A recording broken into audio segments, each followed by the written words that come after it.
Bonjour à tous et à toutes, j'ai le plaisir de vous retrouver pour ce nouveau podcast. Aujourd'hui, je vais vous parler des mouches. Qu'est-ce qu'il a, Marc? Il nous parle des mouches maintenant. Et oui, c'est intéressant de parler des mouches aujourd'hui parce que, figure-toi que non seulement, bon, c'est une espèce qui n'est pas très appréciée, hein, la mouche domestique n'est pas du tout appréciée par les humains parce qu'ils ont fait une relation entre mouche et crasse, ou plutôt mouche et caca. Bon, automatiquement, cette pauvre bête n'est pas appréciée et pourtant, elle est indicatrice de certaines choses. C'est-à-dire qu'il y a des mouches qui nous indiquent que l'état sanitaire, par exemple, d'une zone de la maison n'est pas propre. Parce que quand les mouches se dirigent dans un coin de la maison, tu peux savoir que à cet endroit-là, tu as oublié de faire le ménage. Bon.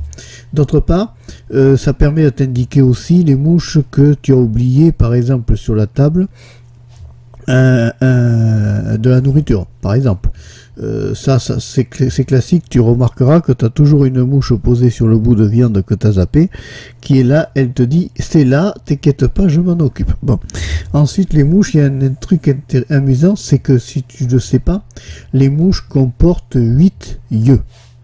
C'est-à-dire que le cristallin de la mouche est une série de petits trous à l'intérieur qui lui permet de voir. Alors, il y a plus que 8 yeux, hein, c'est plus qu'une araignée si tu veux. C'est-à-dire que c'est un cristallin. Pour te donner une image d'un cristallin de mouche, t'imagines un bas à résille de femme. Et à l'intérieur de ce cristallin-là, la mouche voit au travers. Alors déjà, la vue doit pas être terrible. Par contre, la mouche est extrêmement rapide parce elle a une grande endurance au niveau du vol, si tu veux, et ça lui permet de faire des grandes distances dans très peu de temps. Voilà. C'est-à-dire que c'est un animal extrêmement intelligent et extrêmement vif. Parce qu'on a bien constaté, si tu as observé les mouches, que ça se lève à un temps record, même que nous on n'est pas aussi léger, elles se lèvent à un temps record et elles s'en vont à un temps record aussi. C'est-à-dire qu'elles ont des petites ailes, mais ultra rapides, parce qu'elles battent les ailes beaucoup plus vite que les autres insectes. Alors c'est vrai que c'est pas réjouissant quand on voit des mouches, néanmoins c'est preuve de bonne santé dans certains secteurs. Il y a certaines personnes qui disent que les mouches, quand elles sont présentes dans une zone, certaines mouches, attention, pas la verte, les autres, parce que quand on parle de mouches, il y a plusieurs catégories de mouches. Tu as la verte, tu as les autres mouches, la tsetse, tous ces trucs-là. Alors la tsetse, il vaut mieux éviter de la fréquenter parce qu'elle n'est pas bonne, elle est dangereuse, mais en moyenne générale, les mouches sont des animaux totalement inoffensifs, à part la tsetse, celle-là elle est particulièrement dangereuse, mais en moyenne c'est toujours inoffensif et c'est pas un animal qui va te nuire ou nuire à ta maison. Hein. C'est pas grave, bon, à la limite elle va manger quelques miettes si elle en trouve par terre, mais c'est pas quelque chose qui va t'embêter ou va te provoquer des dégâts si tu veux dans la maison. La mouche n'est pas un animal dangereux en cela. Hein. C'est important de le savoir.